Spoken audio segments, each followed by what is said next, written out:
The P.L.U.S.H sales process methodology is the process that you can use to move your sales faster and move them to closure more often without discounting. In this module, we're going to talk about part of the P in P.L.U.S.H, which stands for positioning. And the particular aspect of positioning we'll talk about in this module is where you want to be positioned in your client's organization. Where you want to be positioned in your client's organization. As a result of this module, you'll be better able to understand who you want to be selling to. You'll have a better understanding of relationship selling, and you'll want to look at who benefits most from your sales efforts. You'll want to find other people you can sell to. We're going to look at consultative selling a little bit differently and make sure the customer understands the difference in cost and price. The P in P.L.U.S.H stands for positioning. There are two primary questions we have to answer in positioning. The first one is where. Where determines who.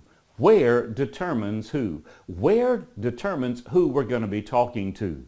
So you look at your client's organization. If you're in a B2B world, look at your client's organization. Who will you be selling to? If you're selling to a purchasing agent, you really need to have the lowest price. Purchasing agents use three criteria generally to make a buying decision: price, price, and price. And if you don't have the lowest price, you're not even in the game.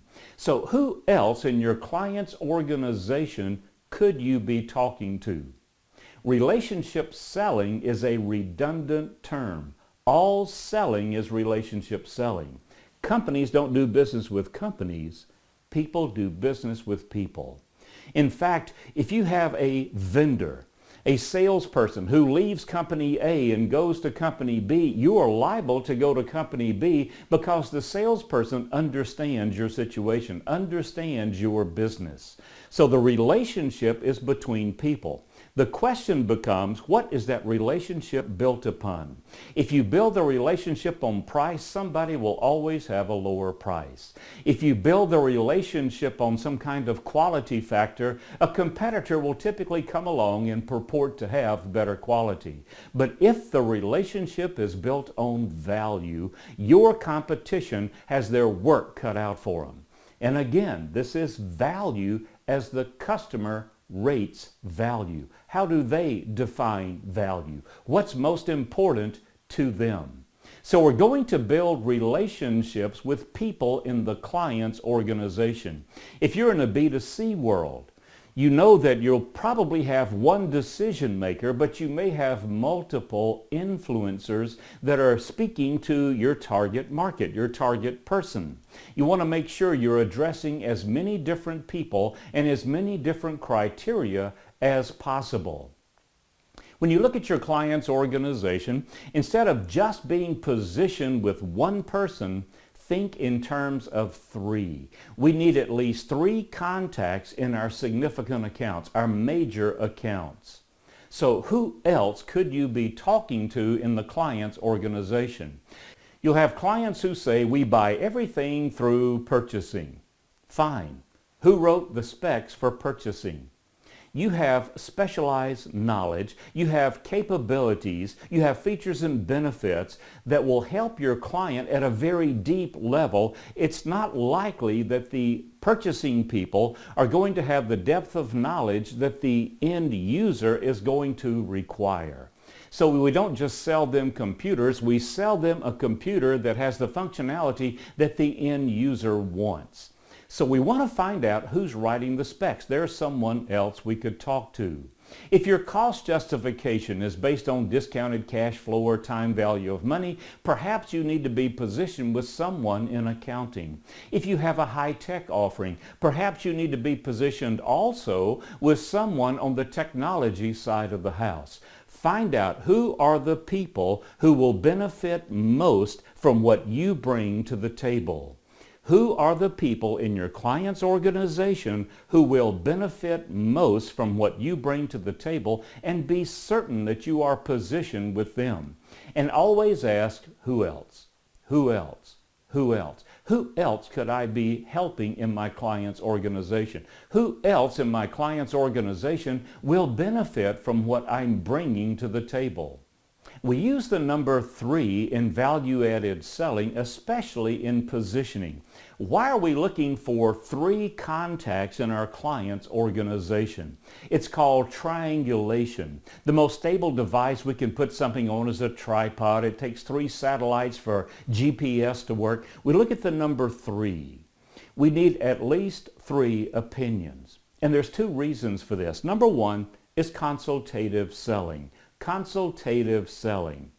With consultative selling, we can't talk to just one person. That's called opinion selling. If you're talking to the CEO of your client's organization, you're only getting one point of view. We need at least 3. So who are the 3 people you could target in your client's organization to better understand their issues, what they're trying to achieve? The second reason is we want to have as many contacts as possible in the client's organization to prevent the competition from coming in and taking the account away from us. So we use triangulation. Who are the 3 most important contacts you could have in your key accounts? And who else? And who else? Does your customer contact understand the difference in cost and price? If the person I'm talking to can't understand the difference in cost and price, I'm probably selling to the wrong person. The item with the lowest price tag typically costs the most. So I need to find someone in the client's organization who understands and can appreciate and can make the decision to purchase from me because it will cost them less even though the price may be higher.